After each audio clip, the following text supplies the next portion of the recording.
Welcome to the Christmas episode of Made in Norway. I'm currently here in Julebygda, or the Christmas village. But for this episode, we're going to have a look at Louis, Luca and the Snow Machine. Louis, Luca and the Snow Machine is a family film from 2014. It's about an inventor that invents a machine that creates snow for a little sleepy village. See, snow is very important to Norwegians during Christmas. So it's very important that they have the snow, and it's also very important for the journalists so they have something to write about, because the weather is the most important things for Norwegians to talk about, apparently. It is the second sequel to the Pinchcliffe Grand Prix, which came out in 1975. It was seen by 5 million Norwegians, and to put into perspective, there were only 4 million Norwegians at the time. This film was seen by 892,000 Norwegians, which is still very good. It was the most seen film that year, and it won the Amanda for Best Family Film, which the Amanda is the Norwegian Oscar. You see, in Norway, they don't publicize how much money the film made, but how many people actually saw it. Christmas is coming to Flåklypa, and the chores have been divided up as usual. Is there any coffee? No. Then do something about it. But something is missing before Christmas can truly arrive. What's this? And not just the coffee. With just a pinch of scarf. That's the last of the Christmas decorations. Anything else we've forgotten? Snow! There will be no Christmas without snow!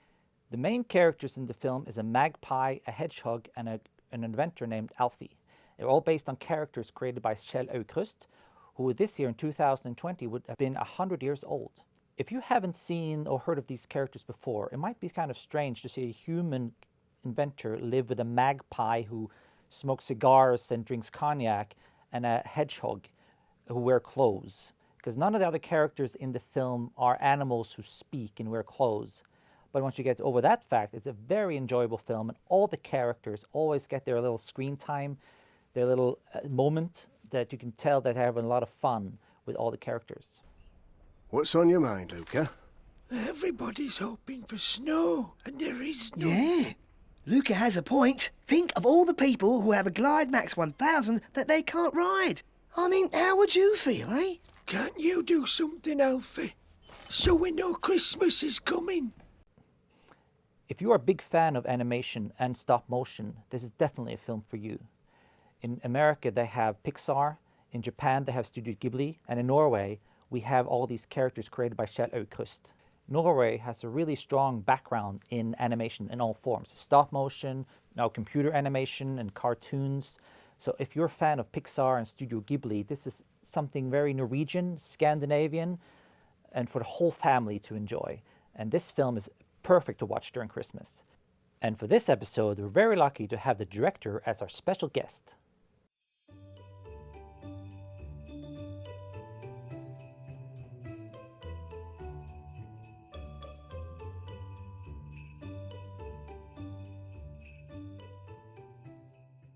Hello, Rasmus. Welcome to Made of Norway.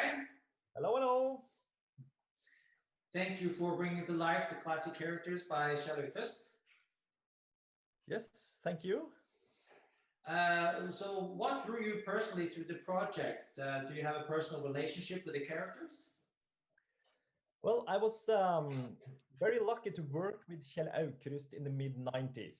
I was an animator on the film Gurin Reverumpa, which was a 2D animated film, and I was an animated drawing, on paper and flipping the paper and all those good classical techniques. And Kjell Aukrust was there. He was visiting the studio many times, and I got to meet him several times and talk to him. And he was involved in that production. And usually he came in and he didn't want to discuss the scenes or the film. He just sat down and talked to us and told stories about his characters, because to him the characters, they were kind of alive.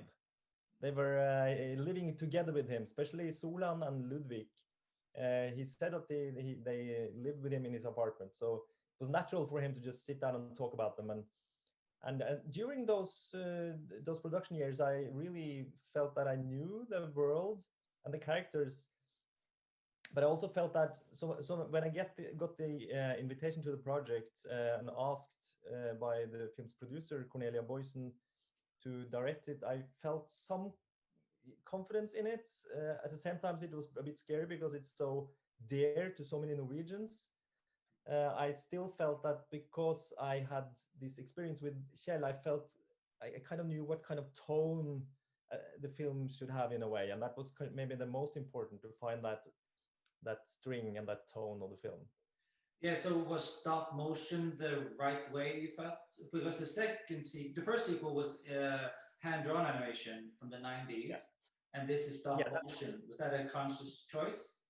Yeah, because that's the film that you're referring to, the 2D film, was the one that I worked on. And when we was starting up this process, we actually thought about doing it CGI, computer animation, but it was something about the technique at that time. It hadn't come that far, and it was scary to go into that world with these characters. And also the cinema market had changed a bit, so 2D, like classical 2D films, and they were kind of out of date. They're coming back now again, but at that time, around 2010, that was not something you would put your money on, like a classical drawn animated film. So we took the kind of tough decision to do it stop motion, because there's no system for animating stop motion in Norway. There's no pipeline or people doing it daily. But we felt that to get Kjell Aukrust's detailed drawings come alive and get all those the crookedness and the skewness and everything that's a bit off, and that was much easier to obtain in a stop motion world than in computer animation. Yeah, because the film starts with, it's based on the characters by him, not the story. Did you all develop the story from scratch? Yeah, it was based on a book called Solan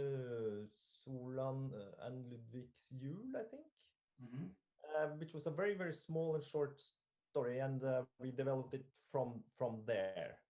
Oh. So we added a lot, and we because we had to build it out, we picked, Kjell Aukrust didn't write that many long stories. He had a lot of small, short stories, and also jokes, like Flåklypa has loads of funny little satire gags and characters that was just endless resource for characters and fun. So we drew a lot on those gags and those little stories.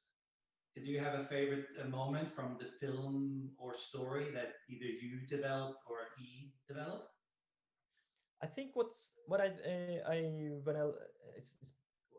enjoyed the most, I think, is the whole thing with the editor, that he kind of became a villain, and that he's the newspaper guy that really just wants to make a nice newspaper, that it gets to his head, and that make him become the antagonist, which is, I think, it's fun because it's easy in movies to just set up a bad guy. It's like good and bad. It's always, the simplest way. You have a hero and have a villain.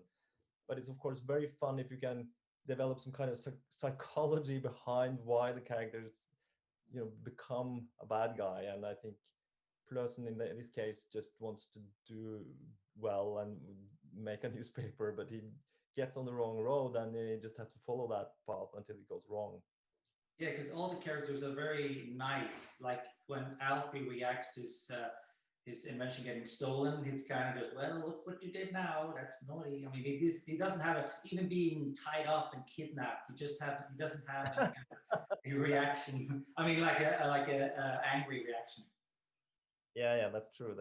It's a lot of tolerance inside that inventor character. Yeah. So do you have a new project coming up?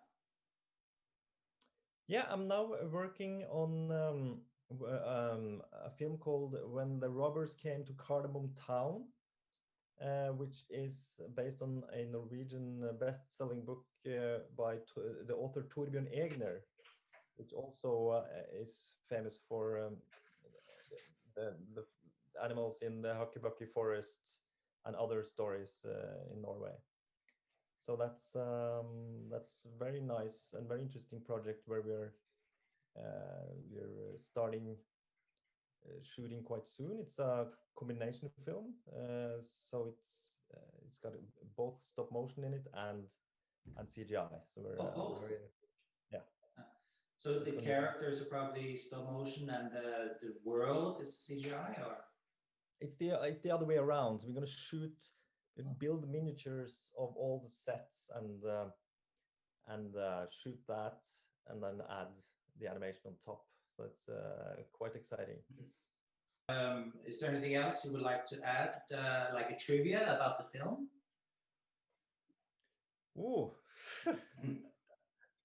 I can say, I mean, for me, it was the first. I mean, I've done some stop motion commercials and stuff, but to do stop motion is just so exciting, because doing other types of animation is kind of low energy. People are sitting there drawing or sitting there with their on their computers, but a stop motion set is really energetic. You have 12 small rooms, small rooms, or it's like sets with molten, and inside there it's animators, and they're waiting for their go. So you have to go in there and give them a handout, and then they start animating, and there's no turning back. They can't make mistakes because we can't do any retakes. No. Since it's a stop motion film, you can't really go back. No. So just that energy and the kind of the nerves that that this is it. You have to just do it. It really gives the production something else. So that was a very nice experience, and we have produced 4 stop motion films in total, and I hope we can continue doing that. Yeah, well, we are looking forward to your next film, and thank you very much for joining us today on Made in Norway, and we wish you all a god jul. God jul! Merry Christmas! Takk for nå. And now it's time for this episode's quiz. If you would like to win the bow tie I'm wearing, you have to answer the following question. What's the original title for the Pinchcliffe Grand Prix? Please submit your answer to the email below.